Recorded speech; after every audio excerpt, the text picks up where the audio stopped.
in Greyhorn the RPG, I do have a very similar character.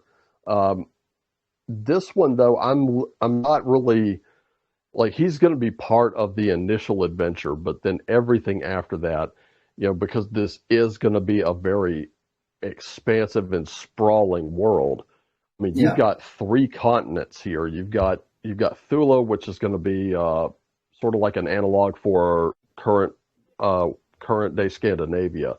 You've got Hyperborea, which is going to encompass all of Europe on a mythical scale, and then you've got Lemuria, which its central city is Atlantis, and that's going to be out in the Atlantic Ocean, and this is going to be before it sank. So not Oh, you're not going to recognize a lot of this. It's you're not going to recognize where France ends and where like say Belgium begins. You'll just have to kind of figure it out, through the languages you go through, which they're all going to be common languages, but that's something we'll figure out. But he is going to this character, this sort of evil wizard. I'm putting that in quotations right now. He's going to hmm. be part of something much larger. The thing is, I don't want to build like this huge overarching uh, mythos just yet because I don't want players to feel railroaded. What I mean by that is, I don't want you to have to live out some novel. I want the players and the head of the table, the game master here, to work in unison to tell their own stories. And where I'm really going to be drawing a lot from is a lot of folklore. So a lot of folklore native to that, um, continental Europe as a whole, Yeah. and then of course the stories of Lemuria, Atlantis, so on and so forth. And the reason I wanted to do that was because initially with Greyhorn, I thought, you know, these kinds of ancestral studies that we're doing are really great. But what if we could, kind of entice more people to kind of come in and do that for themselves, for their own culture? So right now, I can tell you, John Torres, the guy who wrote Cowpunchers, which is an excellent Western game, by the way. And yes, there Hmm. are RPGs based on Westerns, and you can go anywhere with it. It's really That's cool. cool.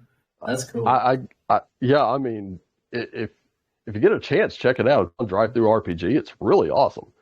I bought it. I checked it out. I was like, this is amazing. This is really amazing.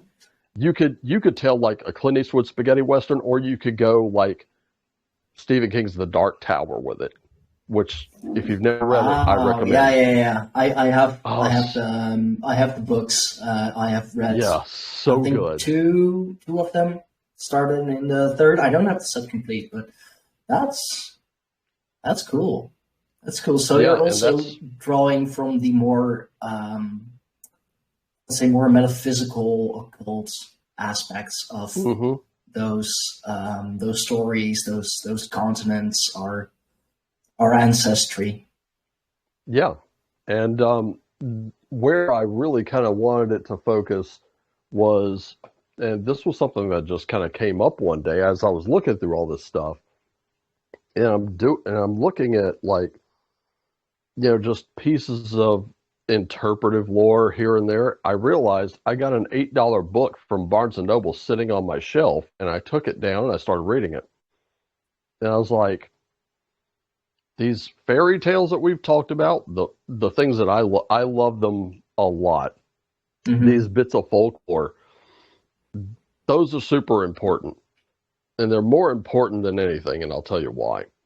What Disney has done, nobody understands this, but Disney has done something more insidious than we could have ever imagined.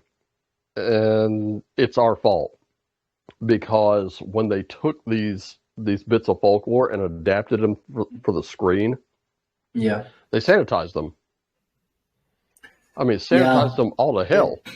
yeah, they made them suitable, digestible for children, and in that way you have to sanitize it.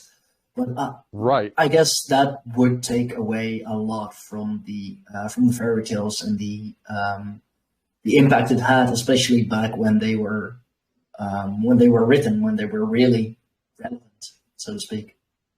Right. When these were collected, they were stories that people used, especially in Northern Europe at the time. These were stories that people used in order to kind of retell the stories of the gods through human perspective so that they wouldn't be killed for doing it. I mean, remember at one point, if you were found with like an altar like mine in your house, you were getting killed. That was it. And Yeah, chances no, are your children were getting snatched up and taken up by the church and that sort of thing. It was not a good position to be in. So, you know, with anything being taboo again, you don't eradicate it. You just kind of force it to kind of go under the radar, and that's exactly what these folk tales did. yeah, They made them go under the radar. So preserving those folk tales really meant a lot because that to me was like that's the real gateway. That's the one thing you don't want to lose. So before those get canceled or sanitized to the point where people look at Cinderella and they don't understand there's a lot of brutality in that story.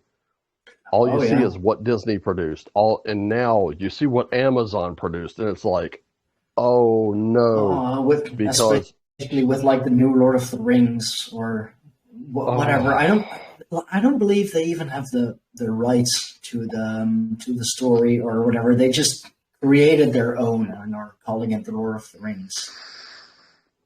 yeah, and I'm not watching it. I have all three extended editions. I've read the books, lost those in my move up here, so Yeah. still gotta still haven't gotten around to getting those books. But the uh, the insidious nature of sanitizing that folklore was a complete disconnection from our identity, and it doesn't matter where Yeah. those folk tales come from. It doesn't matter whether it's Europe, Asia, Africa, so on and so forth.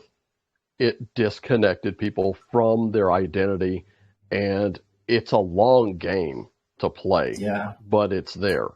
And I think Yoshi Yoshitani, I've got to give her a lot of credit because she's the one that made that little that little Dagaz moment for me where it dawned on me.